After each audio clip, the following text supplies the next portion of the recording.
विधानसभा का जो स्थिति है, समीकरण है, वो आप देख सकती हैं। तो उन समीकरणों में भी हम लोगों ने चुनाव को जीत करके योगी आदित्यनाथ जी के झोली में मोदी योगी के आशीर्वाद से ही गया। लेकिन 5 साल जो काम हुआ, जिस विधानसभा में सड़कें बदहाल थीं, सड़कें बनी नहीं थीं, उसमें 400 किलोमीटर से ऊपर सड़क का बनना, चौड़ीकरण होना, पिपराइच चीनी मिल का बनना, आयुष विश्वविद्यालय का बनना, ये सारी चीज़ें अच्छी जो कनेक्टिविटी हुई, फर्टिलाइजर चालू हो गया और निश्चित होगा। और मैं कह सकता हूं कि उत्तर प्रदेश की 80 की 80 सीटें, जो मैंने पहले भी कहा, निश्चित हम सब जीतेंगे। इस खबर के प्रस्तुतकर्ता हैं रैंपस school, momentum coaching, Ashpra gems and jewellers. स्वाद में है खास, अपनों को लाए पास, सुधा मान्या मसाले। लोकसभा चुनाव नजदीक आ रहे हैं। उत्तर प्रदेश की 80 सीटें, ऐसा योगी आदित्यनाथ दावा कर रहे हैं कि 80 की 80 सीटें भाजपा जीतेगी।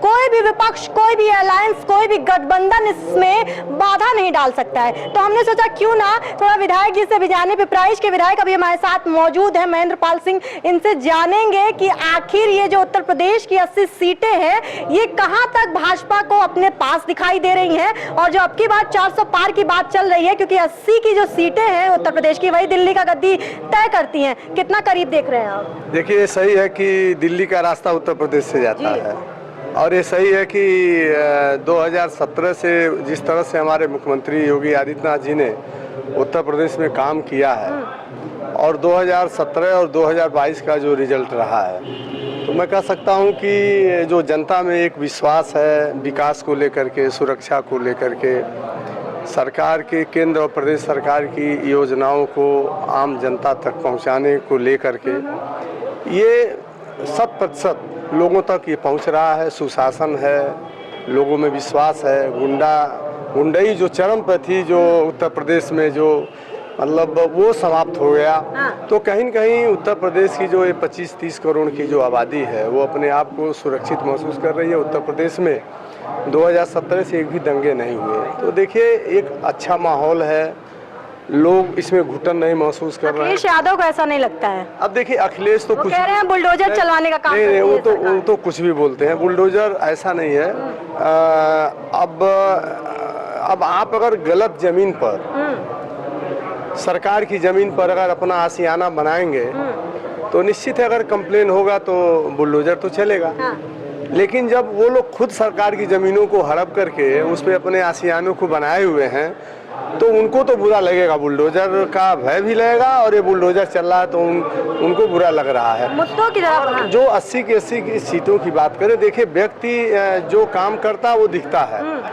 मुख्यमंत्री जी काम किए हैं, और मैं समझता हूँ कि काम के बदौलत उत्तर प्रदेश में 80 की 80 सीटों का जो माननीय मुख्यमंत्री जी ने जो दावा किया है, वादा किया है कि हम 80 की 80 सीटें जीत करके मोदी जी की झोली में डालेंगे, तो ये काम के बदौलत है। जनता उनके काम में विश्वास करती है और काम दिख भी रहा है। थोड़ा सा पिपराइच पे बात करते हैं, क्योंकि मैं हमेशा ये कहती हूँ कि पिपराइच वो सीट है जहाँ पर भाजपा ने बड़ी मुश्किल की, और उसके बाद सहने के बाद आपको टिकट दिया गया, और फिर आपने वहाँ पे कमल खिलाया।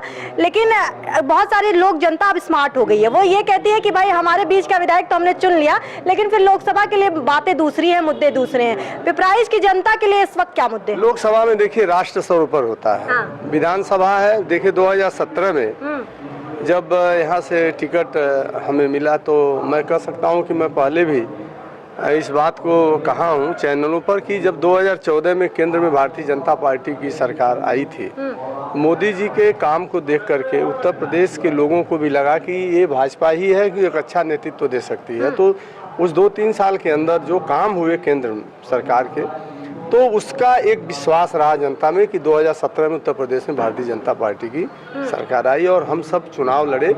और जैसा आपने कहा कि पिपराइच विधानसभा का जो स्थिति है, समीकरण है, वो आप देख सकती हैं। तो उन समीकरणों में भी हम लोगों ने चुनाव को जीत करके योगी आदित्यनाथ जी के झोली में मोदी योगी के आशीर्वाद से ही गया। लेकिन 5 साल जो काम हुआ, जिस विधानसभा में सड़कें बदहाल थीं, सड़कें बनी नहीं थी, उसमें 400 किलोमीटर से ऊपर सड़क का बनना, चौड़ीकरण होना, पिपराइच चीनी मिल का बनना, आयुष विश्वविद्यालय का बनना, ये सारी चीज़ें अच्छी जो कनेक्टिविटी हुई, फर्टिलाइजर चालू हो गया। काम आपको लगता है जनता दिमाग में रखेगी जब वोट करने जाएगी? बिल्कुल, देखिए जनता, देखिए मैं तो ये कहता हूँ ना, जनता विपक्ष ये कह रहा है तो अयोध्या के नाम पे वोट मांग रहे हैं भाजपा। देखिए ऐसा नहीं, यही जो विपक्ष है इस बात को कहता था ना कि रामलला हम आएंगे, मंदिर वहीं बनाएंगे, तारीख नहीं बताएंगे। लेकिन मैं कह सकता हूँ कि बार बार ये लोग प्रश्न करते थे, और जब रामलला आ गए, मंदिर वहाँ बन गया, प्राण प्रतिष्ठा हो गई, अब ये कहते हैं राम मंदिर के नाम पे हम वोट मांग रहे हैं। हमारे तो वो हिंदू आस्था, सनातन धर्म के वो प्रतीक हैं और हमारे रोम रोम में बसे हुए हैं, हम उनको अपने से कैसे अलग कर सकते हैं? तो राम, विपक्ष मुद्दा विहीन है अभी। विपक्ष के पास कोई मुद्दा नहीं है, विपक्ष मुद्दा विहीन है। उनको कोई, देखिए अभी हमारे सांसद जी ने कहा ना कि ये बताइए, जब हम अपना एक प्रत्याशी घोषित कर दिए कन्नौज में, फिर हमें वहाँ नामांकन करने की क्या जरूरत है? ये कहीं न कहीं ये लोग डरे हुए हैं।